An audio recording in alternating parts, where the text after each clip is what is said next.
सो dear students, last time हम लोगों ने वीडियो में देखा था कि किस तरह से इसकी क्वेश्चंस को अटेम्प्ट करना है।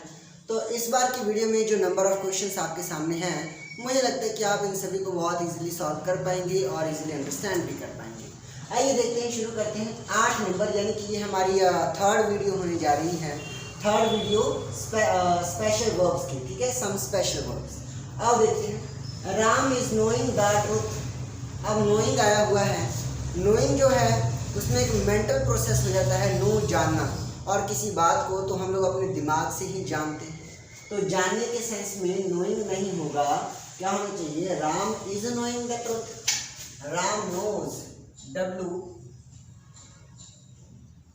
S, नोज, इज नहीं लगेगा, क्योंकि देखो ये कौन सा थोड़ी देर का काम है कि हाँ जी थोड़ी देर के लिए हमने जाना और फिर उसके बाद हम नहीं जानेंगे। ये तो एक बार जान लिया तो फिर वो तो हमेशा के लिए हो गया, ठीक है। तो Ram knows the truth.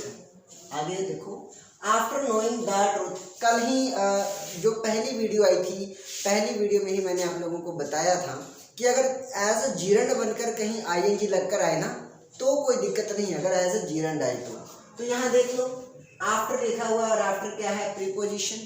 After क्या है? प्रीपोजिशन है।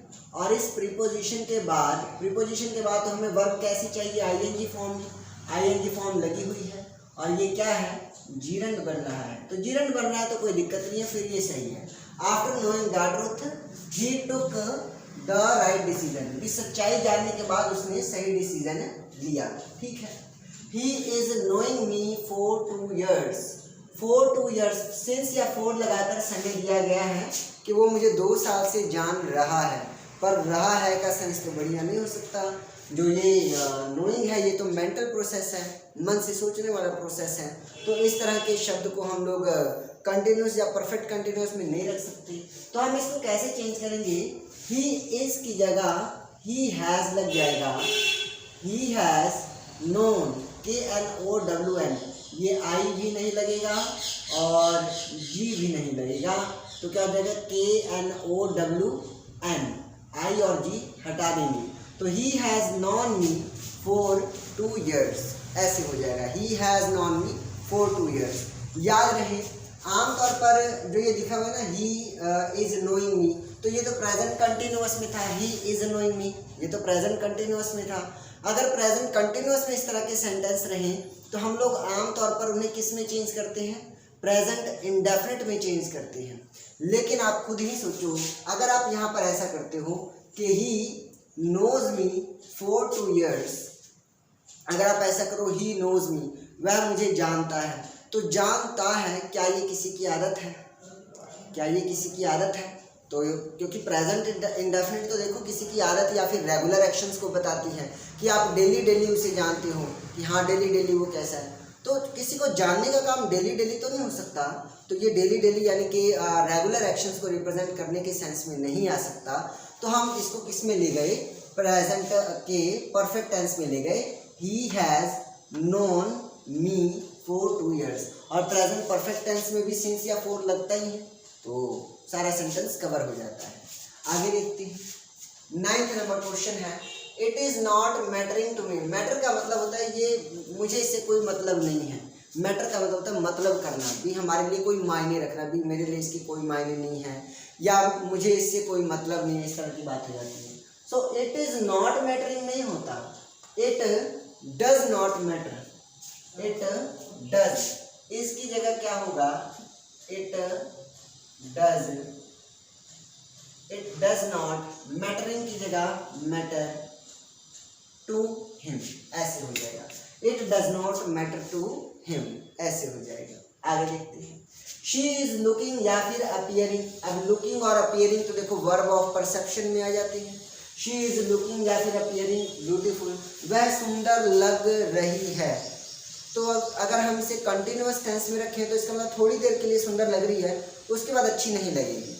क्योंकि देखो कंटिन्यूअस वाला जो सेंटेंस होता है वो तो टेम्परेरी एक्शन होता है कि जो थोड़े समय के लिए हो और उसके बाद फिर ना हो, तो क्या थोड़े समय बाद वो बदसूरत हो जाएगी? ऐसा तो हो नहीं सकता ना। तो इसको हमें बदलना होगा। कैसे हम चेंज करेंगे? शी इज लुकिंग या अपियरिंग नहीं, शी लुक्स और अपीयर्स। तो लुकिंग की जगह क्या हो जाएगा? लुक्स, इज भी नहीं लगेगा, शी लुक्स या फिर अपीयर्स, ing की जगह क्या लग जाएगा, एस, शी लुक्स या फिर अपीयर्स ब्यूटीफुल। अब आगे देख लो, द स्टार्स आर, जो बहुत सारे तारे हैं, the stars are appearing in the sky, stars जो हैं वो इन द स्काई यानी कि आसमान में उग रहे हैं, अपीयर हो रहे हैं। तो अपीयर हो रहे हैं यानी कि उगने के सेंस में, तारे उगते हैं, तारे निकल आते हैं, है ना। तो राइज होना, राइजिंग के सेंस में। तो यहाँ अपीयरिंग का मतलब क्या है, राइजिंग। अपीयरिंग का मतलब क्या है, अराइजिंग, ARISING, अराइजिंग के सेंस में अपीयरिंग यूज हुआ है। तो ये अपीयरिंग सही है, यहाँ पर अपीयरिंग गलत नहीं है। अगला देख लो, she is appearing in the test, वह टेस्ट में अपीयर हो रहा है। तो अपीयर हो रहा है का मतलब क्या है, यहाँ अपीयरिंग का मतलब होता है पार्टिसिपेटिंग, पार्टिसिपेट कर रहा है, PARTICIPATING, पार्टिसिपेटिंग। तो she is participating in the test, यहाँ अपीयरिंग का मतलब है पार्टिसिपेटिंग, और पार्टिसिपेटिंग के सेंस में जो अपीयरिंग आया है ये बिल्कुल सही है, इसको हमें चेंज करने की ज़रूरत नहीं है। तो यानी कि ये पार्टिसिपेटिंग क्या सेंस दे रहा है, ये एक स्पेसिफिक सेंस दे रहा है, ठीक है। अगर जनरल सेंस, यहाँ पर जनरल सेंस दे रही थी अपीयरिंग, यहाँ जनरल सेंस दे रहा था। अपीयर का मतलब होता है मतलब लगना, है ना, ये ऐसा लग रहा है, वो अच्छी लग रही है या अच्छी दिख रही है, तो अपीयरिंग के सेंस में हो जाता है। जनरल सेंस में था तो हमने इसको चेंज कर लिया, यहाँ स्पेसिफिक सेंस दे रहा था और यहाँ पर भी स्पेसिफिक सेंस दे रहा था, तो इसलिए हमने इनको ING में ही रखा है। तो ये कुछ खास बातें थी। आइए 11 नंबर क्वेश्चन देखा जाए। This car is belonging to me, ये कार मुझसे संबंध रख रहा है या रख रही है। कोई बात बनी क्या, बात नहीं बनी। तो कैसे होना चाहिए था, दिस कार, देखो पोजेशन का सेंस आ गया। बिलोंगिंग का मतलब क्या है, पोजेशन, कि ये कार मेरी है, मुझसे संबंध रखती है यानी कि मेरी है। तो ये तो पोजेशन का सेंस आ गया, और पोजेशन वाले तो स्टेटिव वर्ब होते हैं, और स्टेटिव वर्ब जो होता है उसको हम ING में नहीं रख सकते। तो this car belongs to me होगा, तो बिलोंगिंग नहीं होगा, बिलोंग्स टू मी होगा, और इस भी नहीं होगा। This car belongs to me. My friends are owning a car, देखो अब ओनिंग आ गया। अब जो ओनिंग है ये भी तो पोजेशन वाला ही वर्ब है, वर्ब ऑफ पोजेशन है, तो इसको ING में नहीं रख सकते। क्या करना होगा, माई फ्रेंड्स ऑन, ING नहीं लगेगा, माई फ्रेंड्स क्योंकि प्लूरल है तो ऑन हो जाएगा, और आर भी नहीं लगेगा। My friends own a car, अब ये सही है, तो ऐसे हो जाएगा my friends own, OWN, own a car. आगे देखो 13 नंबर पे, the angle is equalling to him, जो एंगल है इक्वलिंग टू हिम मतलब उसके लिए भी वही नज़रिया है, वो नज़रिया भी उसके लिए बराबर ही है। इक्वलिंग मतलब बराबर होना, और एंगल का मतलब है नज़रिया, ये किसी पर्सन के लिए कोई नज़रिया बराबर होना।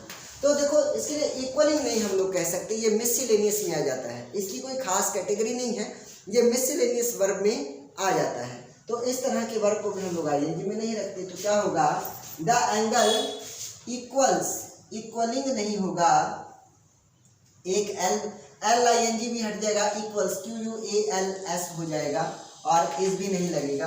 The angle equals to him, इस तरह से हो जाएगा, और ये सारे सेंटेंस कवर अप हो जाएंगे। तो मैं साइड हो जाता हूँ, आप एक बार सभी क्वेश्चंस का स्क्रीनशॉट लेना चाहें तो ले सकते हैं।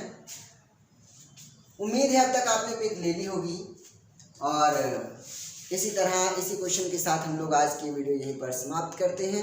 उम्मीद है कि आपको ये सारे क्वेश्चन अच्छे से समझ में आ गए होंगे, और अगर मान लो कोई बात नहीं भी समझ में आई है तो टेंशन नहीं लेना, आप कमेंट बॉक्स में जाके अपना क्वेश्चन पुट कर सकते हैं, आपको डेफिनेटली रिप्लाई मिल जाएगा। ठीक है जी, thank you everyone giving me your precious time, be happy.